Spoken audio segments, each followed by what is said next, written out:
दोनों महाराजों के चरणों में नमोस्तु। छोले जी महाराज के चरणों में इच्छा में। महाराज श्री जी कल से यहाँ विधान हो रहा है बहुत बड़ा, तो पूरी समाज जबलपुर की इस विधान में हम कितने टाइम से सुनते आ रहे हैं और लगे हुए हैं, एडवांस सारी बुकिंग भी हो गई। तो महाराज जी समाज के सब भाव बनते हैं सारे सामूहिक का, तो इसका एक क्या पुण्य होता है ऐसा, और झंडारोहण जो करने वाले होते हैं उनका क्या पुण्य होता है ऐसा। नमस्कार। पहले तो मैं चाहूँगा एक बार सुशीला जी और उनके साथ जितनी हैं सबका जोरदार अभिनंदन कर दें। बंधुओं, मैं आप सबसे कहूँगा, आजकल कहते हैं ना नारी जाति का सशक्तिकरण हो, सबसे अच्छा मॉडल है नारी जाति का सबसे सशक्त मॉडल। एक उद्योगपति घराने में रहने के उपरांत भी, उससे संबद्ध होने के बाद, उस घर की प्रमुखा होने के बाद भी इनने अपना पूरा जीवन सेवा और श्रद्धा के मार्ग में समर्पित कर दिया, व्रत साधना के मार्ग में समर्पित कर दिया। परिवार को भी साथ लेकर के चल रही है। और बताओ, समाज में इनका जो सम्मान है, क्या ये सम्मान केवल इनके उद्योगपति होने के कारण है? बोलो, उद्योगपति घराना तो बहुत है, उनकी भी महिलाएं कोई पहचानता तक नहीं है, वे अपनी दुनिया में जीती है, लेकिन इनका जो सम्मान है केवल इनके नार्योचित गुणों से मंडित होने के कारण है।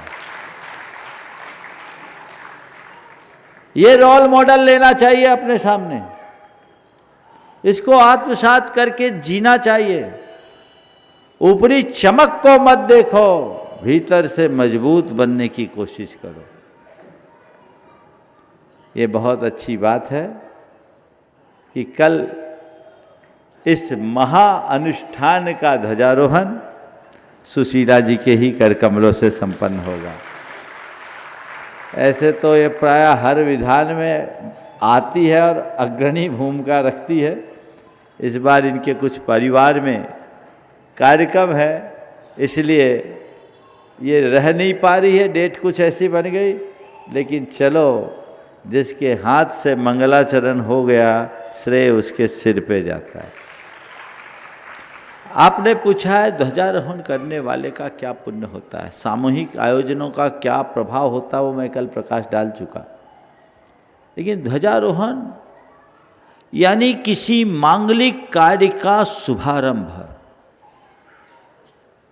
अगर हम इसे धार्मिक दृष्टि से बात करें तो आपने ध्वजारोहण किया यानी उस कार्यक्रम का शुभारंभ किया। उस कार्यक्रम में शुभारंभ करने से जो कुछ भी हुआ उसमें मूल निमित्त ध्वजारोहण करता बना। तो जितने लोग धर्म ध्यान करेंगे उसमें पहला निमित्त कौन बनेगा? ध्वजारोहण करता। पुराने जमाने में लोग मंदिर खोलने के लिए आतुर होते थे कि मैं मंदिर का पट खोलूंगा। बोले क्यों?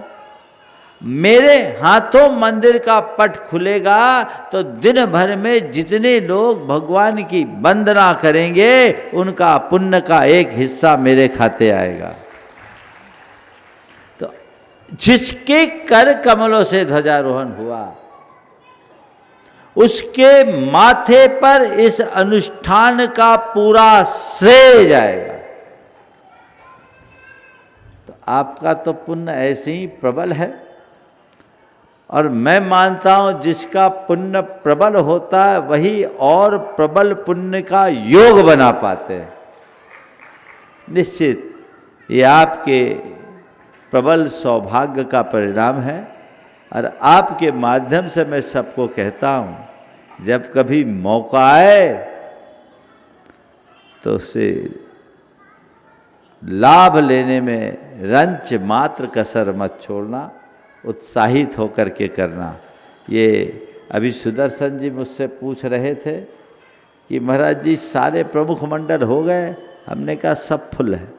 इनने कहा महाराज सब लोकल है या बाहर के?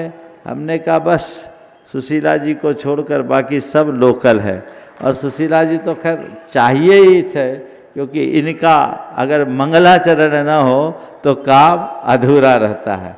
तो सारे मंडल हो गए, मुख्य मंडल से लेकर सामान्य मंडल तक।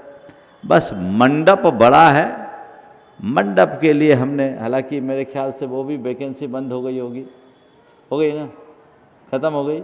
चलिए, अब तो आप उत्साह के साथ अपनी सहभागिता दीजिए और इस महोत्सव को अपने जीवन का महामहोत्सव बनाएं।